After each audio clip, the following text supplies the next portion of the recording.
Salut à tous, donc aujourd'hui, troisième et dernière partie de cette première série de tutoriels destinés aux débutants, donc en astrophotographie, avec les bases de Photoshop, vraiment l'interface du logiciel, la façon dont il se présente, les fonctionnalités de base, son apparence, les notions de calque, de couche, d'histogramme, d'historique, les notions de masque de fusion, par exemple, qui sont les grandes techniques de base, on va dire, de l'utilisation de Photoshop et qu'on a pu aborder dans les deux premières parties.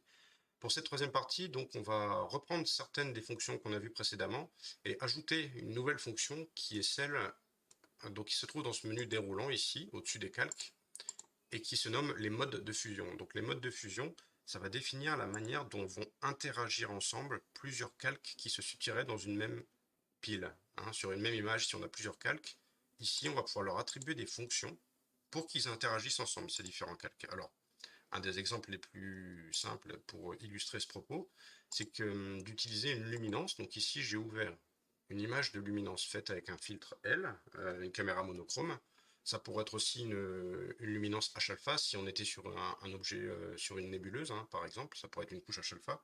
C'est pour ça que ça peut s'appliquer aussi aux APN ou aux caméras couleur, puisque dans certains cas, on peut être amené à faire une luminance H-alpha avec un APN et une couche couleur, et donc travailler un petit peu comme si on était en caméra monochrome avec une couche couleur et une couche luminance. Ça pourrait aussi s'appliquer si on crée une luminance synthétique, vous entendrez sûrement parler de notion de luminance synthétique, à partir d'une couche couleur d'un APN, pour venir travailler uniquement ce qui concerne la luminance, c'est-à-dire la luminosité, le rapport signal sur bruit, les détails d'une image, ou travailler uniquement ces couleurs. C'est un peu le propos de l'utilisation d'un calque luminance et d'un calque couleur. Alors ici, j'ai ouvert cette image qui est finalisée, qui a été traitée avec PixInsight et Photoshop, qui est prête à être colorisée. De la même manière que j'ai ouvert la couche couleur, qui elle aussi donc, a été faite avec des filtres RVB. Ça pourrait être aussi une image APN ou caméra couleur en RVB, et qui a été traitée donc avec PixInsight et Photoshop, c'est-à-dire bon, tous les traitements qu'on peut appliquer à une couche couleur et qui donc finalisée est prête, quant à elle, à accueillir la luminance. Alors la luminance, je me rends dessus, c'est cette image-ci, et je vais la sélectionner. Sélectionner le calque en faisant CTRL A, le copier, CTRL C, j'ai copié mon calque, je me rends dans l'image couleur, et je vais maintenant coller ma luminance avec CTRL V. Vous verrez qu'ici, le calque 0 va s'afficher au-dessus un nouveau calque, le calque 1, qui correspond donc à cette luminance en noir et blanc que je viens de coller au-dessus de mon image couleur. Comme elle est au-dessus, c'est toujours le calque du dessus qu'on voit apparaître. C'est ce qu'on avait vu dans la partie 1 de ce tutoriel. Si je le décoche, je vois à nouveau apparaître mon image couleur qui est en dessous. Pour attribuer à ce calque la fonction de luminance, parce que pour l'instant, il n'a pas de fonction. Il prime sur le calque du dessous, donc c'est lui qu'on voit. Maintenant, on voudrait que ce calque prenne la fonction de luminance sur le calque du dessous, qui quant à lui prendra la fonction de couleur. Pour ça, on va se positionner dessus et se rendre dans justement ce menu des modes de fusion et choisir le mode luminosité. Voilà, donc on voit que d'un coup l'image s'est colorisée tout en gardant les détails et le rapport signal sur bruit de l'image de luminance. Si je la décoche, voilà, je récupère ma couche couleur de tout à l'heure, et si je la coche, vous voyez que les détails d'un coup deviennent beaucoup plus travaillés en fait, puisqu'ils ont été travaillés, ce qui n'est pas le cas de la couche couleur, où on a uniquement travaillé, en fin de compte, ou quasi uniquement les couleurs. De la même manière, sur mon calque couleur ici, je vais ouvrir ce menu déroulant et me positionner cette fois sur le mode couleur, puisque c'est ma couche couleur. Ensuite, pour finir, je vais renommer les calques. Donc ce calque couleur, je vais le renommer RVB par exemple. Et ce calque de luminance, je vais le renommer luminance. Ça me servira par la suite pour ne pas me mélanger les pinceaux, savoir où sont mes calques. Vous verrez qu'au fur et à mesure du travail sur une image, on peut se retrouver avec un certain nombre de calques, et donc il est utile de les renommer au fur et à mesure pour savoir s'y retrouver assez facilement. Voilà un exemple de base de l'utilisation des modes de fusion. Ça définit, donc je le rappelle, l'interaction entre deux calques. Ce calque interagit en tant que luminance sur ce calque-là, qui, quant à lui, agit en tant que couche couleur, tout simplement. Alors dans ce menu déroulant, il y a plusieurs fonctions, il n'y a pas que luminosité et couleur, il y a saturation, teinte, incrustation, éclaircir, obscurcir, produit, soustraction, etc. Donc il y a tout un tas de fonctions mathématiques qui nous permettent de faire interagir les calques et dont certaines nous sont utiles en astrophoto, mais pas toutes. On est loin d'utiliser toutes ces fonctions. Ça n'a pas forcément de pertinence pour nos traitements. Mais on en utilise quelques-unes et on verra sur d'autres, sur les prochains tutoriels qui seront donc plus spécifiques aux différents types de traitements, on verra comment, à certains moments, ça peut être utile ou voire nécessaire d'utiliser ces fonctions-là. Alors ici, pour donc finaliser notre tutoriel, on va reprendre certaines fonctions qu'on avait déjà vues et ça viendra illustrer un petit peu comment on travaille quand on a une pile de calque avec ici une luminance et une couche couleur, comment on va venir effectuer des traitements spécifiques à chacun de ces deux calques sans affecter l'autre. Alors, par exemple, si je souhaite effectuer un traitement sur ma couche couleur uniquement. Admettons une saturation. Une saturation, il n'a pas lieu de l'appliquer sur une luminance puisqu'elle est en noir et blanc. Ça va s'appliquer uniquement sur la couche RVB. Pour ça, je vais créer ici un calque de réglage comme on l'avait déjà fait dans la partie 2. Je me rends dans calque, nouveau calque de réglage et teinte saturation. Je clique, teinte saturation, je le renomme teinte saturation RVB puisque donc ça concerne mon image RVB. Et vous voyez donc qu'automatiquement se crée un calque de réglage avec un masque de fusion associé. Je ne vais pas revenir là-dessus puisque c'est ce qu'on a vu dans la partie 2. Quand on crée un calque de réglage, automatiquement, un masque de fusion associé se crée avec lui pour définir les zones sur lesquelles notre réglage va affecter l'image qui se trouve en dessous. Un calque de réglage affecte l'image du dessous. Le masque de fusion protège plus ou moins cette image. Ici, ce que je vous proposais, c'est qu'on voit comment ce calque de réglage n'affecte que l'image couleur qui est en dessous. Pour ça, on va utiliser le calque d'écrêtage. Donc c'est une notion qu'on avait vue dans la partie 2, il me semble. Pour ça, on clique sur Alt, on maintient la touche Alt, on se positionne entre nos deux calques jusqu'à voir cette icône apparaître et on clique sur bouton gauche de la souris, ce qui a pour effet donc de décaler notre ensemble là vers la droite et de créer cette petite flèche qui nous indique que ce calque de réglage ne s'appliquera qu'à l'image qui est en dessous, uniquement à cette image. Si on avait vu d'autres calques, par exemple en dessous dans une pile de calques, il ne serait pas affecté par ce réglage de saturation. Ce serait juste le calque qui se trouve en dessous, dans la pile de calques. Alors ici, je vais par exemple désaturer, donc on a comme je suis positionné sur mon calque de réglage, j'ai une fenêtre qui correspond au réglage de teinte de saturation. Donc la saturation se trouve ici, je la baisse par exemple je la baisse un petit peu, allez, moins 20 par exemple. C'est arbitraire, hein. Voilà, donc on a ici notre calque de saturation qui agit pour désaturer le calque du dessous. Si je le décoche, vous voyez que l'image se resature à nouveau, et si je le recoche, elle se désature. Ici, j'agis sur la galaxie, les étoiles, le fond de ciel, j'agis partout dans l'image puisque mon masque de fusion est blanc. Si j'avais souhaité ne désaturer par exemple que la galaxie, c'est simple, il suffirait que je me positionne sur le masque, que je sélectionne un pinceau noir, donc là, pinceau c'est ici, couleur noire, je la fais apparaître en premier ici, et puis le réglage du pinceau, je vous avais déjà montré, hein, son épaisseur et sa dureté, et je viens peindre ma galaxie en étant positionné sur le masque de fusion. Donc je la peins en noir. Alors là oui, donc là c'est l'inverse effectivement, hein, puisque mon masque est blanc et que je suis en train de peindre en noir la galaxie, ça veut dire qu'en fait ma galaxie va être protégée de cette désaturation. Donc ici, si je me rends sur le masque de fusion, vous voyez, j'ai donc un masque tout blanc et une galaxie en noir. Ça veut dire qu'elle est protégée et tout le reste va être désaturé par l'action de mon masque. Si je souhaite faire l'inverse, je vous montre un petit truc, je me rends à nouveau sur le masque de fusion. Si je souhaite l'inverse, que ce soit la galaxie qui soit désaturée, mais que les étoiles soient préservées de leur saturation, qu'on ne désature pas les étoiles, c'est tout simple, je vais faire une inversion de mon masque. Pour ça, je fais CTRL plus I. Vous voyez, tout simple, c'est rapide, efficace. J'ai donc maintenant une protection de toute mon image, sauf de la galaxie. Ce qui veut dire donc que c'est la galaxie qui va recevoir cet effet, ce réglage de désaturation. Alors, pour chipoter, on pourrait dire oui, la galaxie, mais également les étoiles qui se trouvent au sein de la galaxie. Effectivement, dans mon masque, j'inclus les étoiles qui sont dans la galaxie. C'est pas le propos ici, évidemment, mais on verra comment, par la suite, dans les prochains tutoriels, comment appliquer des réglages uniquement à un objet, tout en excluant, par exemple, les étoiles. Ici, j'ai donc une image qui a été préservée, sauf la galaxie qui a été légèrement désaturée parce que, par exemple, je trouvais qu'elle était trop saturée. Voilà un premier exemple d'utilisation à nouveau des masques de fusion avec cette fonction d'inversion qui est bien pratique Quand on part d'un masque blanc et qu'on part en noir, on l'inverse par la suite et hop, on récupère tout de suite cet effet qu'on souhaitait appliquer uniquement à l'objet. Alors, si je me rends maintenant sur mon calque de luminance, je vais vous montrer un peu la même chose. On va créer ici, alors non pas un calque de réglage, hein, je rappelle que les calques de réglage, c'est ici, nouveau calque de réglage, mais cette fois, on va appliquer un filtre.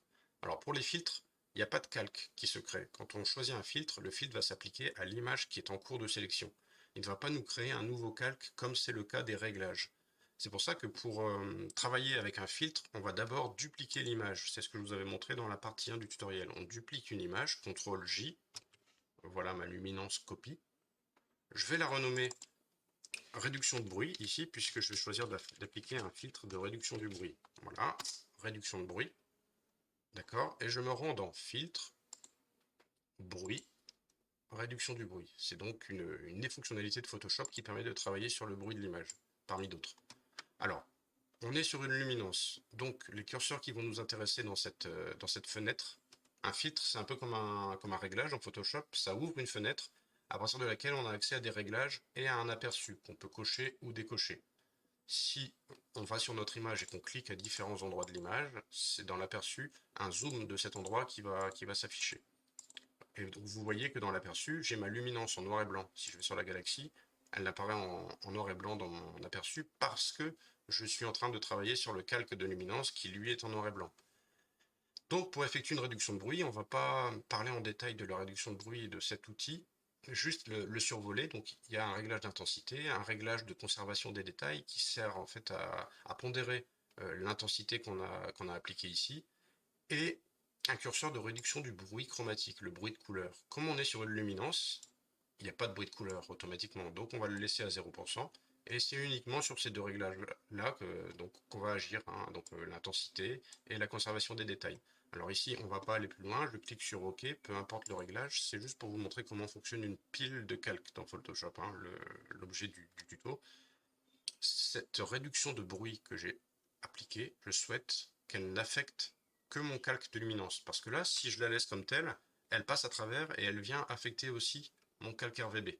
Donc, je me positionne avec un calque d'écrêtage, donc la touche Alt enfoncée entre les deux calques et clic gauche. Voilà.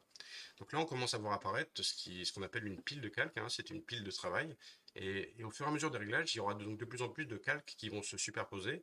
C'est pour ça que pour s'y retrouver, il est utile de les renommer. Et quand ils sont positionnés en écrêtage, comme celui-ci ou celui-là, eh bien, ils n'affectent que le calque du dessous dans la pile complète. La pile complète n'est pas affectée, uniquement le calque du dessous. C'est pour ça que c'est très utile et pertinent d'utiliser les calques d'écrêtage. Je pourrais continuer comme ça. Hein, sur ma couche L, je pourrais créer par exemple cette fois non plus un filtre, mais un calque de réglage par exemple. Alors pour ça, calque, nouveau calque de réglage, on l'a déjà vu. Je vous montre au passage une autre possibilité pour créer un calque de réglage qui est d'utiliser ce raccourci qui est ici, à côté du masque de fusion, là dans la fenêtre des calques.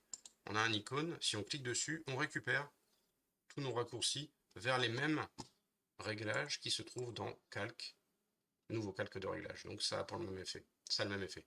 Une autre encore possibilité est de se rendre dans le menu fenêtre, et si vous voulez en fait enrichir votre espace de travail en vous créant des raccourcis supplémentaires, vous pouvez rajouter dans l'espace de travail ces fameux réglages. Alors c'est dans fenêtre, on descend réglages. Si je clique sur réglages, ça m'ouvre donc cette nouvelle fenêtre qui reprend luminosité, contraste, niveau, courbe, exposition, vibrance, saturation, correction sélective, etc. Tous les fameux réglages qu'on trouve dans ce menu, on peut se les mettre, on peut décider de se les mettre en raccourci. Par exemple, donc là, en dessous de notre historique, on peut le mettre ici. Vous voyez, ce qui permet ensuite d'y accéder plus rapidement quand on prend des habitudes. On aime bien se créer un espace de travail qui est le plus ergonomique, qui permet de gagner du temps. Donc voilà, c'est une possibilité hein, que je vous montre là. Là, je l'enlève. En tout cas, là pour l'instant, je vais créer donc un calque de réglage, par exemple de luminosité contraste. Alors, je vais appeler luminosité contraste L comme luminance. Il se crée naturellement sur le dessus de ma pile. Et là, tel qu'il est placé, il va affecter l'ensemble de la pile. Donc moi, je vais le positionner en calque d'écrêtage avec Alt appuyé Je me positionne entre les deux calques, clic gauche. Vous voyez, donc là j'ai deux calques d'écrêtage qui s'appliquent à mon calque de luminance qui se situe en bas de cette première pile. C'est comme si on avait deux piles. Une pile avec les réglages de luminance, ces trois calques, et une pile ici avec les réglages RVB. Alors là, le réglage de luminosité contraste, je ne vais pas forcément le pousser. Ben, admettons que j'augmente, vous voyez, j'augmente ou je diminue le contraste de la luminance, pas de la couche couleur, hein. Donc peu importe, là ici je vais allez, on va le baisser un peu, par exemple. Voilà, là je suis satisfait, je peux fermer cette fenêtre. Ça c'est la fenêtre de réglage de luminosité contraste qu'on retrouve si on reclique à nouveau, hein, on double-clique sur cette icône qui correspond au réglage. Et puis j'avais mon masque de fusion, hein, automatiquement associé, comme je vous l'avais déjà expliqué, au calque de réglage. Alors ici je vais le laisser tout blanc, puisque je souhaite que ce réglage de luminosité contraste de la couche luminance s'applique à l'image en entière et non pas à des zones qui seraient spécifiques de l'image. Une dernière chose pour finir avec cette présentation des bases de la manière dont on travaille avec Photoshop, je vous montre par exemple sur ce calque de réduction de bruit, je souhaite travailler à certaines zones en particulier. Comme tout à l'heure, par exemple ici, la désaturation, on l'avait faite uniquement sur la galaxie. Vous vous souvenez que pour ça, j'avais créé un masque de fusion blanc. Enfin, en fait, j'avais utilisé le masque de fusion blanc associé au calque de réglage. J'avais peint en noir et puis j'avais inversé. Bon, c'est une manière de faire, mais quand on a un duplicata d'image ici, réduction de bruit, c'était une image dupliquée, hein, puisque c'est un filtre, je le rappelle, et qu'on souhaite appliquer un masque de fusion, on n'est pas obligé de créer un masque avec cette icône qui soit tout blanc, puis de se rendre dessus avec Alt et de l'inverser avec CTRL-I. D'accord? On n'est pas obligé de faire ça pour récupérer un masque noir. Là, je fais CTRL-Z, ça va avoir pour effet d'annuler mes actions précédentes. CTRL-Z, CTRL-Z encore, et CTRL-Z encore. Voilà, ça a supprimé mon masque. CTRL-Z, c'est le raccourci qui permet d'annuler les actions qu'on vient d'effectuer. Ça revient même que se rendre dans l'historique, qui est ici, hein, et de remonter en arrière dans nos actions. Au fur et à mesure des CTRL-Z qu'on applique, on remonte pas à pas dans les différentes étapes de notre traitement. Ici, donc, réduction de bruit, je souhaite créer un masque de fusion noir et peindre en blanc ma galaxie pour que la réduction de bruit de luminance ne s'applique qu'à la galaxie. C'est encore une fois arbitraire puisque ça n'a pas d'utilité ici. Pour ça, plutôt que de créer un masque de fusion en cliquant sur cette icône, je vais cliquer mais tout en maintenant la touche Alt. Et en maintenant la touche Alt, ça va avoir pour effet de me créer un masque de fusion tout noir directement. Ce qui est un moyen, là, encore une fois, de gagner du temps. Plutôt que de créer un masque de fusion, penser à l'inverser, etc. C'est pas forcément ce qui est le plus logique et pratique. La logique veut qu'on maintienne la touche Alt, on clique sur masque de fusion et automatiquement, donc là je me rends dessus avec Alt-clic, j'ai un masque de fusion tout noir qui est prêt à être peint en blanc, donc avec le pinceau, la peinture blanche sélectionnée à l'aide de ces deux flèches. Là, je peux peindre en blanc mon masque noir. Pour ça, je me rends sur le calque qui est à côté pour visualiser. Je clique sur le masque une fois sans me rendre dedans et je peins en blanc les zones qui m'intéressent. Donc là, je peins en blanc la galaxie puisque je souhaite débruiter la galaxie. Encore une fois, si on souhaite ne travailler que sur les étoiles ou que sur le fond de ciel, il est évident qu'on ne va pas utiliser le pinceau. Parce que peindre le fond de ciel sans toucher les étoiles, ou peindre les étoiles sans toucher le fond de ciel, vous vous doutez bien que c'est très complexe et laborieux et c'est même impossible. Donc, on va utiliser des masques beaucoup plus simples à effectuer et pratiques et précis surtout précis. Donc voilà, je me rends à nouveau dans le masque, vous voyez que je récupère un masque noir avec la galaxie peinte en blanc, tout comme j'avais ici la même chose, hein, sur ce masque-là, sauf que j'étais passé par un masque classique, créé avec le calque de réglage, que j'avais peint en noir, puis inversé. Voilà un petit peu donc ce qui se passe quand on a une pile de calques dans Photoshop. Vous voyez qu'on peut effectuer différents réglages, les cumuler, et donc on affecte que le calque du dessous de pile à chaque fois. Une fois qu'on a terminé avec nos réglages, alors je rappelle que un calque de réglage, on peut toujours venir agir dessus a posteriori. C'est-à-dire que finalement, là par exemple, mon contraste, si je souhaite, ça fait deux fois, le diminuer un peu moins, là j'étais à moins 14, je peux me mettre à moins 10, voilà, je peux toujours venir travailler sur un calque de réglage. Pareil pour la désaturation que j'avais effectuée ici. Voilà. Tandis qu'un filtre, comme celui que j'ai appliqué ici, la réduction de bruit, Lui, une fois que j'ai fait ma réduction de bruit, je peux pas en fait revenir la corriger comme si c'était un réglage. Le filtre, il est appliqué, il est appliqué. Donc si je souhaite finalement ne plus débruiter de la même manière que celle que j'avais fait ici, il faut que je supprime ce calque et que j'en crée un nouveau et que je recommence. Ou alors que j'utilise cette fonction dont on avait déjà parlé ici, qui est l'opacité. L'opacité d'un calque, ça définit la manière dont il va en fait fusionner avec le calque du dessous. Si par exemple je le mets sur 50%, ça veut dire qu'en fait ma réduction de bruit, mon calque de réduction de bruit va être fusionné avec le calque du dessous à hauteur de 50%, ce qui a donc pour effet d'atténuer la réduction de bruit, hein, puisque mon calque de base, il n'a pas de réduction de bruit. Celui-ci, il a une réduction de bruit avec certains réglages que j'avais choisis. Et puis, avec l'opacité, je vais pouvoir pondérer, en quelque sorte, l'intensité de mon filtre en réglant une opacité plus ou moins forte. Alors ça nous sera très utile par la suite sur certains réglages, vous verrez. Là, pour l'instant, bon, c'est pas l'objet, mais c'était pour vous montrer qu'on pouvait faire interagir de cette manière-là. Ce menu-là définit l'interaction entre les calques, mais celui-ci, ce petit menu déroulant avec l'opacité, permet lui aussi d'agir sur l'interaction entre deux calques situés l'un en dessous de l'autre. Voilà pour l'opacité. Donc, pour finir, oui, si on est content de nos réglages de luminance, ces trois-là, et nos réglages RGB, on peut par exemple, à certains moments du traitement, pour faire un peu le ménage dans là où on en est, ou pour valider avant enregistrement, bon, on peut conserver tous nos calques, mais on peut aussi, voilà, sachez-le, sélectionner certains calques, comme ça, donc avec CTRL, clic, ou avec SHIFT, pour sélectionner toute la pile d'un coup, clic droit, fusionner les calques, ici. Ce qui a pour effet de fusionner mes trois calques de luminance dans un seul calque qui reprendra l'ensemble du travail qu'on a effectué et qu'on va renommer du coup L. De la même manière, nos calques couleurs, hein, avec son calque de réglage, on peut les sélectionner tous les deux, clic droit, fusionner les calques. On récupère ainsi le calque RVB final qu'on renomme. Et de là, on peut continuer, alors en n'oubliant pas de repositionner, bien sûr, ces nouveaux calques qui résultent de la fusion des autres calques. Il faut à nouveau les positionner en luminosité et mode de fusion couleur. Et là, on peut continuer notre traitement jusqu'à ce qu'on soit satisfait. Donc ça, c'était une possibilité, mais on peut aussi, donc si je reviens en arrière, continuer à travailler à partir de notre pile de calque et donc la rendre de plus en plus grande. Ça, c'est une question de choix, hein. Si vous souhaitez pouvoir garder la main sur les différents réglages que vous avez effectués au fur et à mesure du traitement et jusqu'à la fin, vous vous retrouverez forcément avec une pile de calque, mais si elle est bien organisée, ça peut avoir du sens. C'est pas forcément un problème. Donc ici, je reviens en avant avec l'historique. Hein, là, je suis revenu en arrière avec CTRL Z, mais d'un coup, je peux revenir en avant, voilà, avec l'historique. L'historique permet d'aller en avant et en arrière. Voilà un petit peu ce que je souhaitais vous montrer. Alors, je pense qu'on a fait, bon, on a vu quelques grandes notions de base.